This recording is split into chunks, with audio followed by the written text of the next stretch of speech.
تمام حضرات شریف پڑھ لیجیے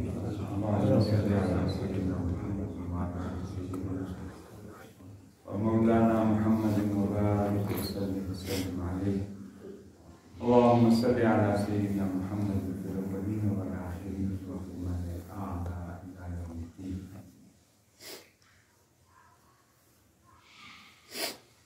قمری مہینے کے اعتبار سے الحمدللہ کہ اللہ رب العزت نے ہمیں شعبان المعظم کا یہ برکتوں والا مہینہ نصیب کر دیا ہے. جیسا کہ گزشتہ جمعے میں نے عرض کیا تھا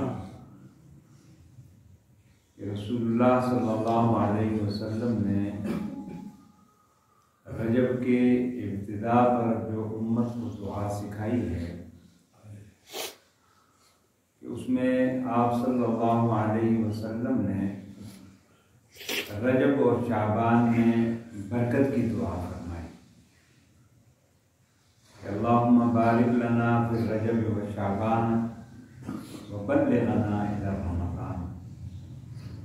کہ اللہ رجب اور شعبان یہ ہمارے لیے باعث برکت کر دے، برکت عطا فرما دے اور ہمیں اتنی مہلت عطا فرما دے کہ ہم رمضان کو پا لیں، رمضان ہمیں نصیب ہو جائے. شعبان المعظم کا مہینہ رمضان المعظم کا مقدمہ ہے کہ رمضان کی تیاری نبی کریم صلی اللہ علیہ وسلم شعبان سے شروع فرما دیتے تھے اور امت کو بھی آپ صلی اللہ علیہ وسلم نے یہی طریقہ اور یہی تعلیم دی اور یہی وجہ ہے کہ رسول اللہ صلی اللہ علیہ وسلم رمضان کے علاوہ سب سے زیادہ جو روزے رکھتے تھے تو وہ شعبان کے مہینے میں رکھتے تھے. غالباً حضرت بابا بن عازب رضی اللہ تعالیٰ عنہ کی روایت ہے، فرماتے ہیں کہ رسول اللہ صلی اللہ علیہ وسلم کو متواتر 2 مہینے روزے رکھتے ہوئے ہم نے نہیں دیکھا سوائے شعبان اور رمضان کے. کہ شعبان المعظم میں آپ صلی اللہ علیہ وسلم کثرت کے ساتھ روزے رکھتے تھے اور اتنی کثرت کے ساتھ باقی 10 مہینوں میں آپ روزے نہیں رکھتے تھے. ویسے تو آپ صلی اللہ علیہ وسلم کا جو عام معمول تھا کہ سوموار اور جمعرات کا روزہ اور اس کے علاوہ ایام 20 کے روزے یعنی 13، 14 اور 15 یہ آپ صلی اللہ علیہ وسلم کا عام معمول تھا. لیکن شعبان المعظم میں آپ صلی اللہ علیہ وسلم کثرت سے روزہ رکھتے تھے اور نہ صرف خود بلکہ حضرات صحابہ کرام، ازواج مطہرات اور اہل بیت کو بھی اس طرح متوجہ فرماتے تھے. شعبان المعظم کی عظمتوں اور رفعتوں میں سے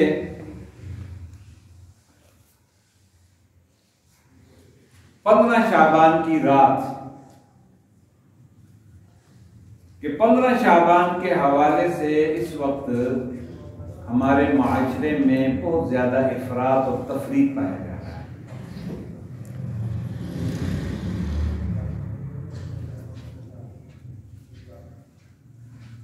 بعض وہ لوگ کہ جو سرے سے ہی 15 شعبان کی رات کے عظمت کے منکر ہیں، وہ کہتے ہیں نہیں، اس کی کوئی حیثیت نہیں، اس کی کوئی اہمیت نہیں. اور بعض وہ لوگ کہ جو اس 15 شعبان کی رات میں بڑھ چڑھ کر اپنی طرف سے جناب من چیزوں کو اختیار کرتے ہیں کہ جی اس رات میں عبادت کی، اور پھر ایک مخصوص عبادت، مخصوص نمازیں، مخصوص اذکار، مخصوص جناب من روایات، وہ ایسی چیزیں کہ جن کا کوئی احادیث مبارکہ میں تذکرہ نہیں ہے لیکن انہوں نے اپنی طرف سے بنا دی ہے۔ یا جیسے کہ اس رات میں حلوے کا پکانا اور حلوے کا کھانا اور حلوے کا تقسیم کرنا، یہ گویا کہ شب برات کی رات کا ایک نیا فرض بنا دیا گیا ہے کہ جس رات میں حلوہ ضرور پکنا چاہیے، حلوہ ضرور تقسیم ہونا چاہیے، حلوہ ضرور کھانا چاہیے، یا فرض نہیں تو کم از کم ایک سنت بنا دی ہے۔ حالانکہ اور یہ روایت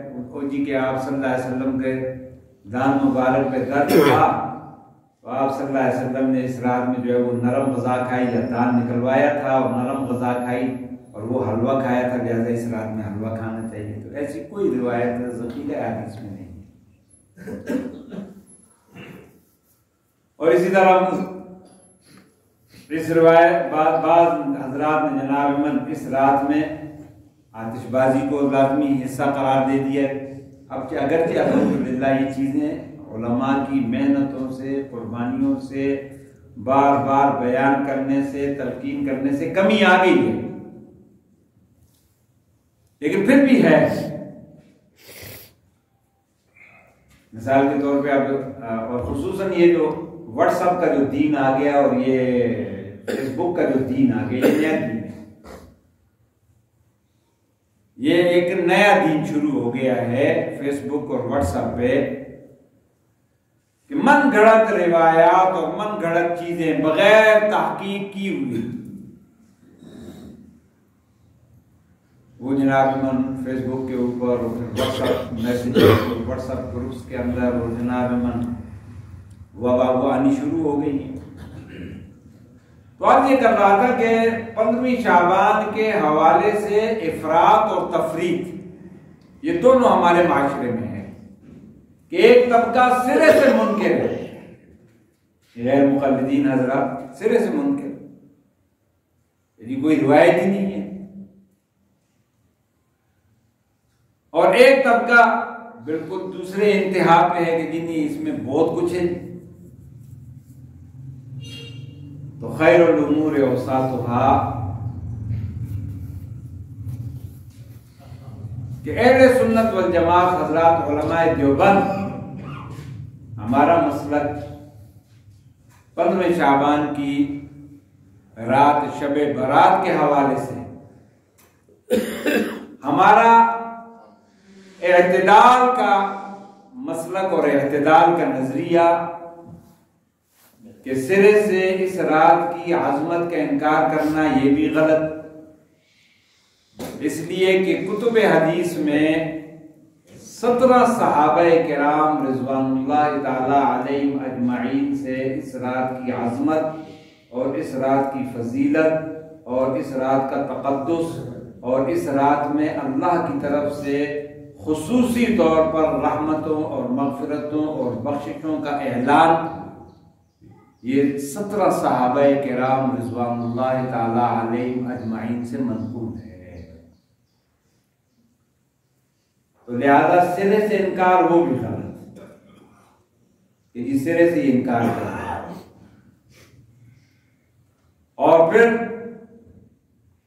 دوسری طرف کے تفریط میں چلے جاؤ کہ بس صرف اس ایک رات میں جناب من صلاۃ و تسبیح پڑھ لی، وہ بھی اجتماعی طور پر جماعت کی صورت میں، یا اس ایک رات میں جناب من 2 رکعت یا 4 رکعت وہ اس ترتیب کے ساتھ کہ پہلی رکعت میں فلاں سورت اتنی مرتبہ اور دوسری رکعت میں فلاں سورت اتنی مرتبہ اور تیسری رکعت میں فلاں سورت اتنی مرتبہ اور چوتھی رکعت میں فلاں سورت اتنی مرتبہ، تو پچھلیاں بھی ساری معاف اور اگلی کی اب ضرورت نہیں ہے، جنت اب تمہارے ٹھیکے میں آ گئی ہے، اب جس کو مرضی ہے ٹھیکے پہ دے دو، یہ بھی غلط، سرے سے انکار بھی غلط کہ جس کی کوئی عظمت ہی نہیں۔ بلکہ اس کی عظمت، بلکہ وہ جو آیت کریمہ ہے حامیم تنزیل الکتاب من مولوی جی پڑھو گی، فیہا یفرق کل امر حکیم. ہاں تو یہ فیہا یفرق، اس آیت کریمہ کے بارے میں بعض مفسرین کرام کی تو یہ رائے ہے کہ یہ لیلۃ القدر کے بارے میں یہ آیت ہے کہ اس رات میں اللہ نے قرآن پاک کو نازل فرمایا، اور اس رات میں جو ہے یفرق امر حکیم کے ہر ایک کے جناب من فیصلے ہوتے ہیں. اگلے پورے سال کا بجٹ جو ہے وہ اللہ کے حضور پیش ہوتا ہے، اور اگلے پورے سال کا بجٹ ہر ایک کا جو ہے کہ اس کو کیا خوشی ملنی ہے، کیا غم ملنا ہے، زندگی ختم ہونی ہے یا کس نئی روح نے دنیا میں آنا ہے. فیہا یفرق کل امر حکیم. تو بعض مفسرین کی رائے یہ ہے کہ یہ آیت کریمہ اسی لیلۃ القدر کے بارے میں، یہ لیلۃ شب برات کے بارے میں اللہ نے نازل فرمائی ہے.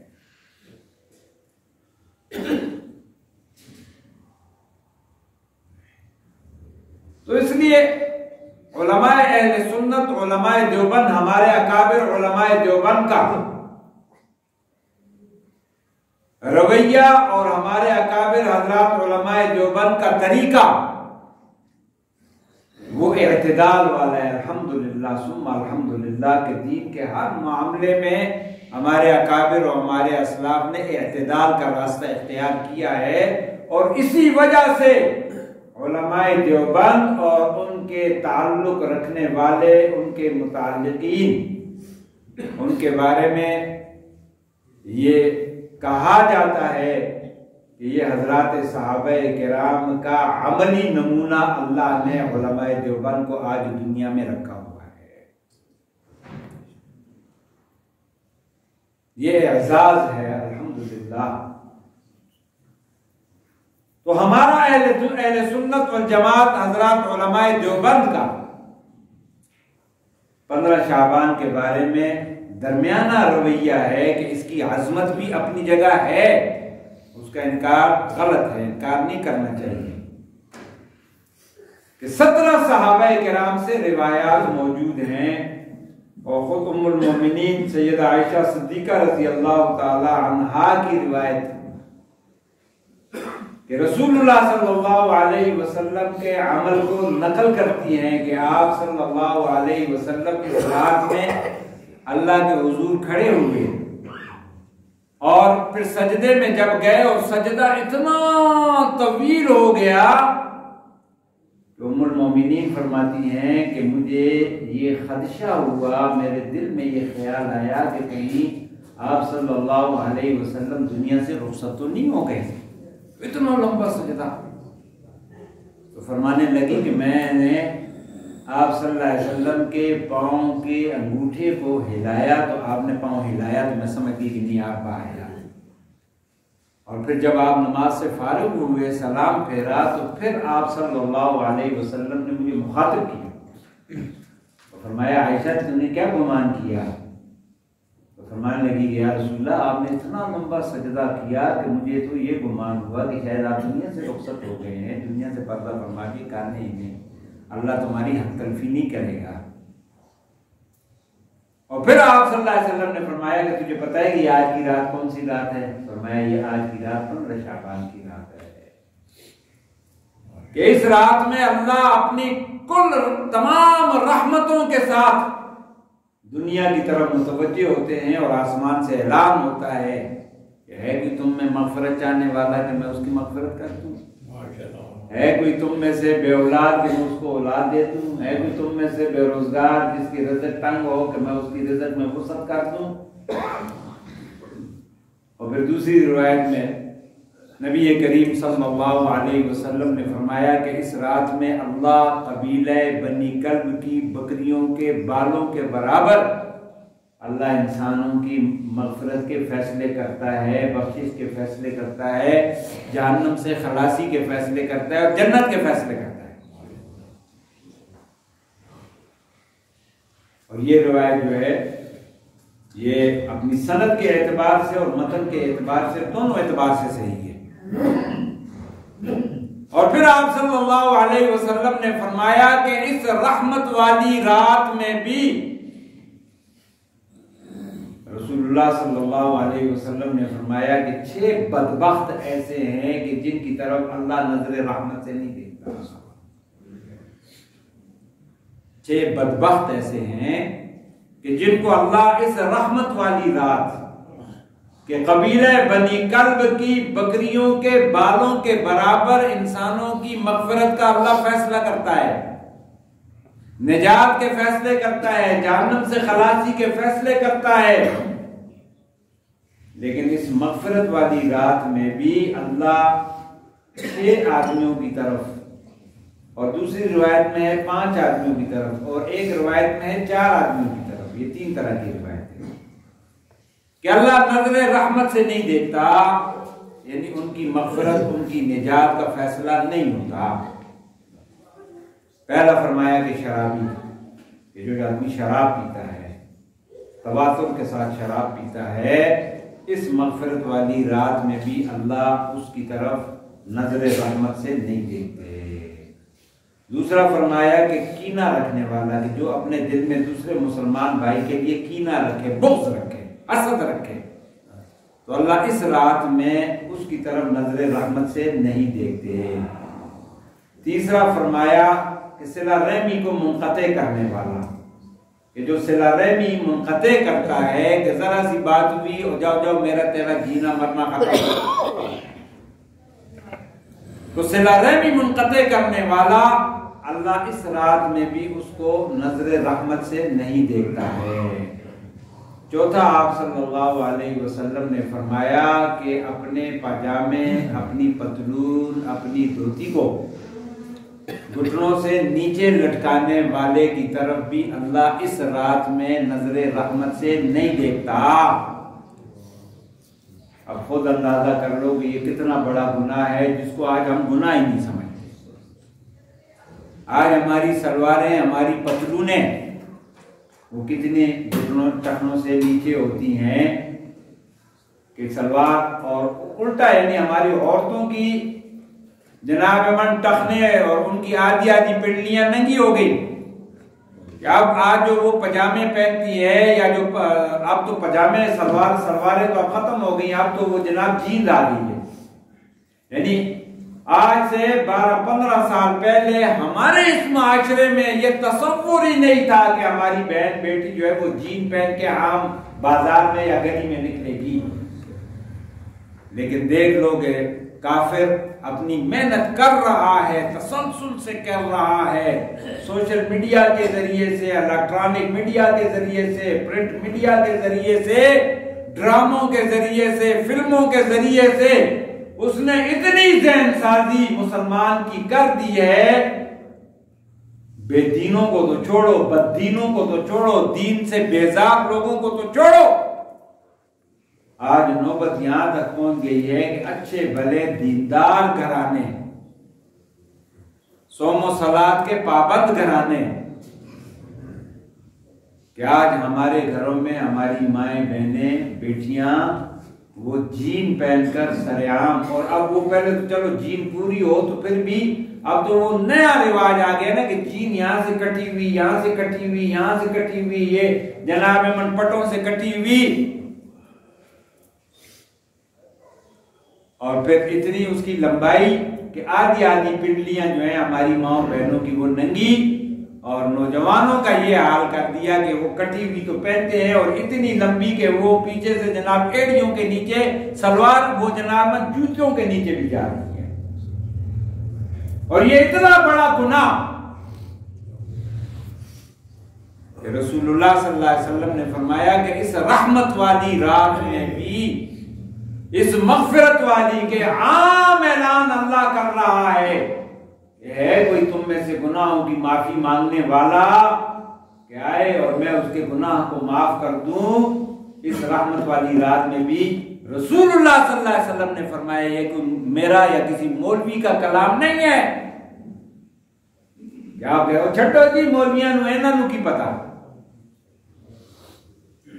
مولوی ایویں لگے رہنے اور سلوار تھلے کر دی تھی کیڑی قیامت آ گئی. تلوار تھلے ہو گئی کہ کیڑی قیامت آ گئی ہے، مولوی ایویں لگے رہتے ہیں. تو یہ مولوی کی بات نہیں ہے، یہ امام الانبیاء سردار دو جہاں شفیع المذنبین رحمت للعالمین کا فرمان ہے کہ ما اسفل من الکعبین من الازار فی النار.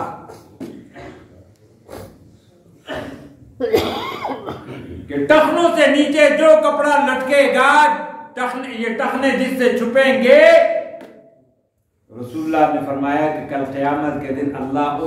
اس جگہ کو، اس علاقے کو اللہ آگ میں ڈالے گا، یعنی پیر پھر آگ میں جلیں گے. جب پیر آگ میں گئے تو اس کا اثر پھر پورے وجود میں آئے گا یا نہیں آئے گا؟ اور دوسری طرف فرما دیا کہ یہ اتنا بڑا گناہ ہے کہ اس رحمت والی رات میں بھی اللہ نظر رحمت نہیں فرمائے گا. تو نوجوانوں فیصلہ خود کر لو، فتویٰ خود دے دو، کیوں مفتی تو ہو نا، تو فتویٰ خود دے دو.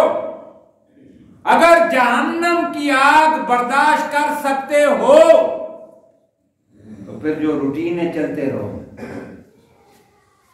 سلوار بھی نیچے، پاجامہ بھی نیچے، پتلون بھی نیچے، دھوتی بھی نیچے کرتے رہو.